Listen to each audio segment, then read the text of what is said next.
नमस्कार दोस्तों, आप सभी का एक बार फिर से स्टडी डिलाइट चैनल पर हार्दिक स्वागत है।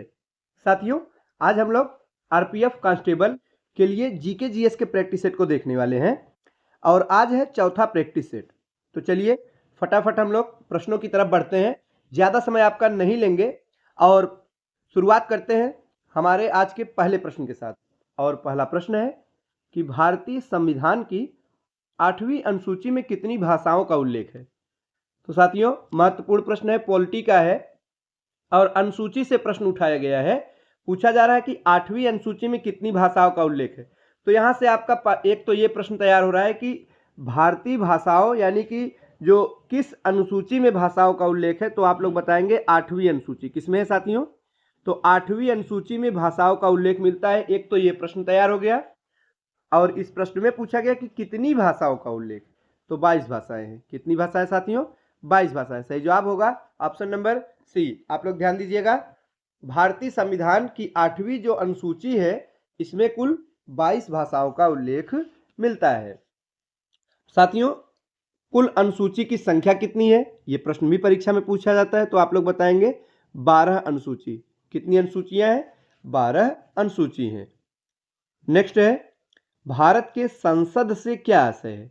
तो जो हम लोग कहते हैं संसद, तो संसद से क्या आशय, किसको किसको मिलाकर साथियों संसद का निर्माण होता है, ये हमें बताना है। तो लोकसभा, राज्यसभा एवं राष्ट्रपति। फिर से देखिए, लोकसभा, राज्यसभा एवं राष्ट्रपति को मिलाकर सम्मिलित रूप से संसद बनता है। सही जवाब होगा ऑप्शन नंबर बी। अगला प्रश्न है कि महाभियोग द्वारा किसे हटाया जा सकता है। तो साथियों, एक प्रक्रिया है महाभियोग की प्रक्रिया और इसके द्वारा राष्ट्रपति को हटाया जा सकता है। राष्ट्रपति को वैसे सामान्य तरीके से हटाया नहीं जा सकता, किंतु अगर राष्ट्रपति को हटाना है तो उसके लिए उनके खिलाफ महाभियोग का प्रस्ताव पारित किया जाता है और महाभियोग की प्रक्रिया द्वारा ही राष्ट्रपति को उनके पद से हटाया जा सकता है। तो ध्यान दीजिएगा, सही जवाब होगा ऑप्शन नंबर सी, राष्ट्रपति। कौन सी प्रक्रिया है? महाभियोग की प्रक्रिया द्वारा हटाया जा सकता है। किस अनुच्छेद में है, तो इसके बारे में भी जानते रहिएगा। आर्टिकल है 61, अनुच्छेद 61 में महाभियोग का उल्लेख मिलता है। आगे है कि संघ सूची में कितने विषय हैं। तो साथियों, भारतीय संविधान में कुल 3 सूचियों के बारे में बताया गया है। एक तो संघ सूची है, दूसरा है राज्य सूची, तीसरा कौन सा है? समवर्ती सूची। कौन सा साथियों? समवर्ती सूची। और ये क्या है? सूची यानी कि एक समूह है साथियों। संघ सूची माने इसके अंतर्गत जो विषय है उन पर जो कानून नियम बनाया जाएगा वो संसद यानी कि हम लोग कह सकते हैं केंद्र द्वारा बनाया जाएगा, केंद्र सरकार बनाएगी। और राज्य सूची के जो विषय है इस पर जो कानून बनाएगा वो राज्य सरकार बनाएगी। समवर्ती सूची ऐसे विषय हैं साथियों जिसमें दोनों समान रूप से अधिकारी हैं, संघ और राज्य। जैसे शिक्षा समवर्ती सूची का विषय है। तो इस प्रश्न में पूछा जा रहा है संघ सूची में इस समय कितने विषय हैं।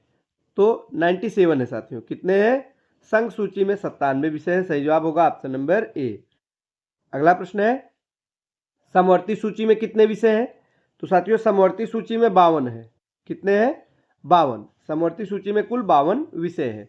आगे की शिक्षा को किस सूची में शामिल किया गया है। अभी हमने आपको बताया कि जो शिक्षा है इसे समवर्ती सूची में शामिल किया गया है। ध्यान दीजिएगा, न तो संघ सूची का विषय न ही राज्य। तो किस सूची में सम्मिलित है शिक्षा?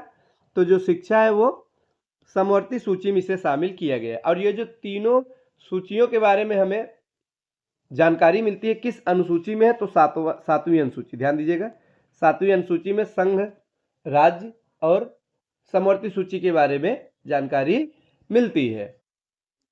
अगला है साथियों, भारत पर प्रथम मुस्लिम आक्रमण कब हुआ। तो पहली बार भारत पर मुस्लिम आक्रमण कब होता है, महत्वपूर्ण प्रश्न है।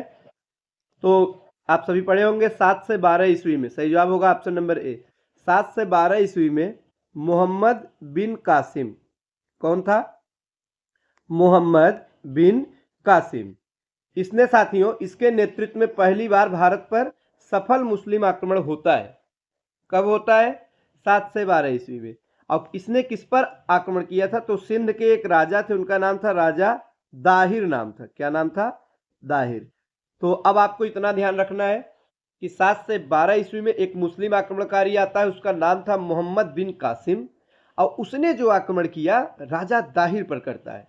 सिंध के राजा थे राजा दाहिर, इनको पराजित करता है साथियों, और इस प्रकार से भारत में मुस्लिम सत्ता की शुरुआत मानी जा सकती है, प्रारंभ यहीं से माना जाता है। फिर धीरे धीरे साथियों यहाँ पर आप लोग पढ़े होंगे मध्यकालीन भारतीय इतिहास में गजनवी गौरी के बारे में शुरुआत होती है, फिर मुगल आते हैं, दिल्ली सल्तनत मुगल।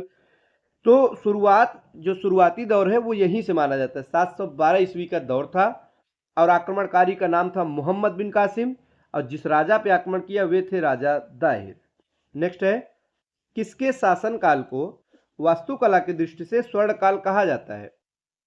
तो आपको ध्यान देना है किसकी दृष्टि से? वास्तुकला की दृष्टि से, यानी स्थापत्य कला, जो भवन निर्माण या जो बड़ी बड़ी इमारतों के मामले में, स्थापत्य कला के मामले में किस शासक के काल को स्वर्ण काल कहा जाता है? तो किसके काल को? तो जिसके समय में ताजमहल बनवाया गया था, कौन था साथियों? शाहजहां। तो मुगल बादशाह में एक शाहजहां था जिसने स्थापत्य कला यानी वास्तुकला पर विशेष रूप से ध्यान दिया था।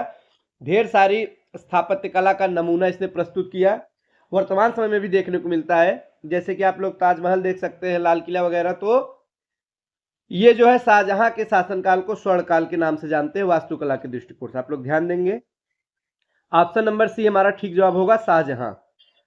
अगला प्रश्न है कि मोहम्मद बिन तुगलक ने अपनी राजधानी दिल्ली से कहां स्थानांतरित की थी? मोहम्मद बिन तुगलक, जिसे कुछ इतिहासकार पागल बादशाह, कुछ सनकी बादशाह भी कहते हैं, और हालांकि ये सबसे ज्यादा पढ़ा लिखा था तुगलक वंश का, लेकिन फिर भी ये ऐसे कुछ इसने अपने जीवन काल में निर्णय लिया जो एकदम उल्टा साबित हो गया। तो इसीलिए इसको जो है सनकी या पागल बादशाह करार दिया गया है। तो इस प्रश्न में हमें बताना है कि मोहम्मद बिन तुगलक ने राजधानी परिवर्तित किया था तो दिल्ली से कहां ले गया था? तो दिल्ली से दौलताबाद ले गया था, जिसे देवगिरी के नाम से भी जानते हैं। सही जवाब होगा ऑप्शन नंबर डी। ध्यान दीजिएगा, दिल्ली से दौलताबाद या देवगिरी। ऐसा क्यों किया था? हुआ ये था, ये उत्तर भारत यानी दिल्ली में राजधानी इसकी बनी थी, यहाँ पर शासन कर रहा था। तो दक्षिण की तरफ जो देवगिरी दौलताबाद का क्षेत्र है, यहाँ बार बार विरोध हो रहा था, विद्रोह हो रहा था। ये जाता था, विद्रोह का दमन करता था, फिर वापस आ जाता था। वापस आने के कुछ समय बाद फिर विद्रोह हो जाता था। तो इसे लगा कि ये बार बार विद्रोह हो रहा है, तो क्यों ना ऐसा किया जाए, मुझे बार बार वहां जाना पड़ता है, तो मैं अपनी राजधानी ही वहीं बना लूं, तो वहीं रहने लगूंगा, वहां जाने की जरूरत ही नहीं पड़ेगी फिर बार बार। इसीलिए इसने दिल्ली से राजधानी बदला और देवगिरी यानी दौलताबाद को राजधानी बना लिया। और इसका दुष्परिणाम क्या होता है साथियों? जब ये दौलताबाद यानी देवगिरी में राजधानी बना लिया, वहां रहने लगा, तो धीरे धीरे उत्तर भारत की तरफ यानी दिल्ली तरफ विद्रोह होने लगे, फिर वहां से इसको यहाँ आना पड़ता था, वही कहानी उल्टा हो गई। तो बाद में फिर से इसने अपनी राजधानी बदलकर दिल्ली कर लिया। इसीलिए इसको सब पागल करार देते हैं। और भी कुछ कार्य थे, तो कराची अभियान था, खुरासान था, डिटेल में जब क्लास में बताया जाएगा तो आप लोग साथियों वहां पे देख सकते हैं। नेक्स्ट है, कार्ल मार्क्स कहाँ का निवासी था? तो कार्ल मार्क्स ये जो है जर्मनी का निवासी था। कहाँ साथियों? जर्मनी। प्रथम विश्व युद्ध की समाप्ति कब हुई साथियों? तो जो पहला विश्व युद्ध हुआ था 11 नवंबर 1918 में इसकी समाप्ति हुई थी। कब हुई थी? 11 नवंबर 1918 प्रथम विश्व युद्ध की समाप्ति हो गई थी। अगला है कि राष्ट्रपति राज्यसभा में कितने सदस्यों को मनोनीत कर सकता है? महत्वपूर्ण प्रश्न है साथियों, अच्छा प्रश्न है। तो राष्ट्रपति द्वारा राज्यसभा एवं लोकसभा में कुछ सदस्यों को मनोनीत करने का अधिकार इन्हें मिला है, इनके पास शक्तियां हैं। तो राज्यसभा की अगर बात की जाए तो 12 सदस्य। आप लोग ध्यान देंगे, राज्यसभा में कितने? 12 सदस्य। वहीं लोकसभा में कितने? तो लोकसभा में मात्र 2 सदस्य। कितने सदस्य साथियों? 2 सदस्य। ध्यान देंगे, लोक 2 अक्षर है, 2 सदस्य कर सकते हैं। और राज्यसभा में कुल 12 है। राज्य कई सारे राज्य हैं। एक आपको ट्रिक बता रहे हैं याद करने के लिए, आप ऐसे याद, क्योंकि कंफ्यूजन होता है साथियों, कभी कभी राज्यसभा में 2 करके चले आते हैं, तो इसका जो है एकदम क्लियर, इसको याद करने के लिए आप ऐसे याद रख सकते हैं। भारत में बहुत सारे राज्य हैं, 28 है, तो ऐसे कर सकते हैं। राज्यों की संख्या जब आएगी तो वहां पे ज्यादा सदस्य राज्यसभा में करेंगे, 12 हो जाएगा। लोकसभा में मात्र 2 सदस्य मनोनीत कर सकते हैं। नेक्स्ट है, प्रधानमंत्री को शपथ कौन दिलवाता है? तो प्रधानमंत्री जी को जो शपथ दिलवाते हैं साथियों, राष्ट्रपति दिलवाते हैं। कौन दिलवाते हैं? राष्ट्रपति। सही जवाब होगा ऑप्शन नंबर बी, राष्ट्रपति। नेक्स्ट है, लोकसभा की सदस्यता के लिए उम्मीदवार की आयु कितने वर्ष से कम नहीं होनी चाहिए। जैसे आप लोकसभा चुनाव लड़ने के इच्छुक हैं, भारत के नागरिक हैं, तो आपको न्यूनतम कितनी उम्र पार कर लेनी चाहिए, यानी आपकी उम्र न्यूनतम कितनी होनी चाहिए साथियों, तो 25 वर्ष। ध्यान दीजिएगा, अलग अलग उम्र निर्धारित है। जैसे कि मतदान करने के लिए जो न्यूनतम उम्र है वो है 18 वर्ष, पंचायत चुनाव लड़ने के लिए 21 वर्ष है साथियों। तो वैसे ही लोकसभा की सदस्यता के लिए कितनी उम्र होनी चाहिए, कम से कम 25 वर्ष होनी चाहिए। प्रधानमंत्री बनने के लिए भी यही एज होता है साथियों, और राष्ट्रपति के लिए न्यूनतम एज जो निर्धारित है 35 वर्ष है। तो ऐसे ही अलग अलग पद के लिए अलग अलग आयु निर्धारित की गई है। नेक्स्ट है, शेख सलीम चिश्ती का मकबरा कहाँ पे स्थित है। कहाँ पे स्थित है, तो फतेहपुर सीकरी, आगरा से कुछ ही दूरी पर है, 35-40 किलोमीटर दूर है फतेहपुर सीकरी।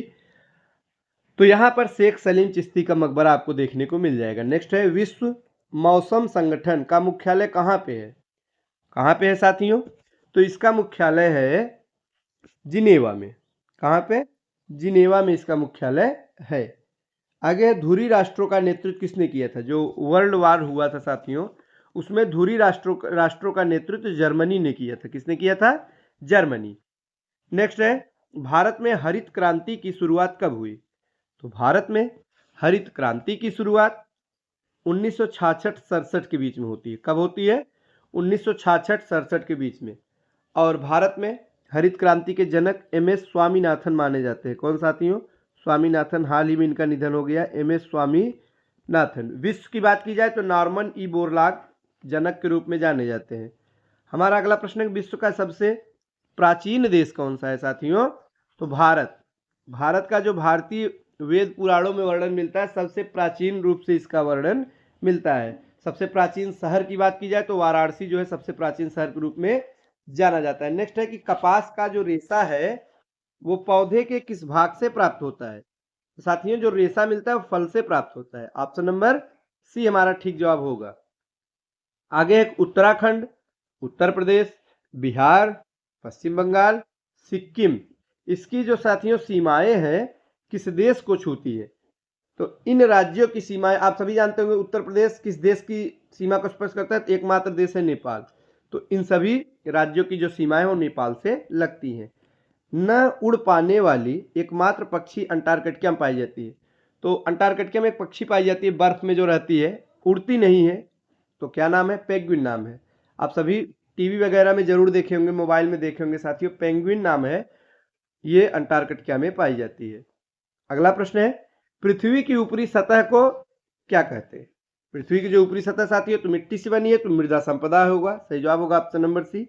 आगे की, मराठों के आक्रमण से पहले पंजाब पर किसका शासन था। तो साथियों, मराठों के आक्रमण से पहले पंजाब पर अहमद शाह अब्दाली शासन कर रहा था। सही जवाब होगा option number D, Ahmad Shah Abdali. तो साथियों, ये थे आज के महत्वपूर्ण प्रश्न। वीडियो अच्छा लगा तो लाइक करिएगा, और आरपीएफ कांस्टेबल के और प्रैक्टिस सेट को देखने के लिए चैनल को सब्सक्राइब कर लीजिए। और आरपीएफ कांस्टेबल के साथ ही साथ यूपीपी री एग्ज़ाम के लिए भी प्रैक्टिस सेट हमारे चैनल पर अपलोड किया जा रहा है। अगर आप यूपीपी की तैयारी कर रहे हैं, आपने फॉर्म फिल किया है, री एग्ज़ाम आपको भी देना है साथियों, तो आप लोग चैनल के प्लेलिस्ट पे जाके देख सकते हैं। वीडियो अच्छा लगा हो तो लाइक करिएगा। मिलते हैं अगले वीडियो में। धन्यवाद।